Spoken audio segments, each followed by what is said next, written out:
নবীর একটা আদর্শের কারণে জান্নাতে যাবে। সিরত মানি আদর্শ। আর এটা আমরা কদমে কদমে মুহতাজ।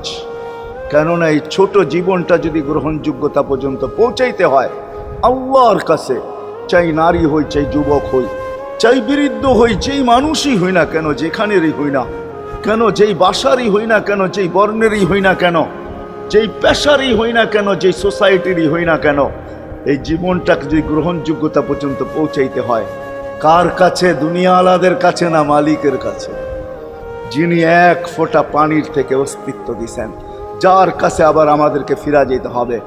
পালানের কোনো সুযোগ নাই। এই জন্যই কোরআন আমাদেরকে বোঝায় আইনাল মাফার। আল্লাহ বলতেছে কোথায় ভাগবে তুমি, বলো কোথায় ভাগবে? কবির কথাই সত্য, যদিও নাকি পালাও তুমি আকাশেতে লাগিয়ে সিঁড়ি, সিঁড়ি লাগাও যদি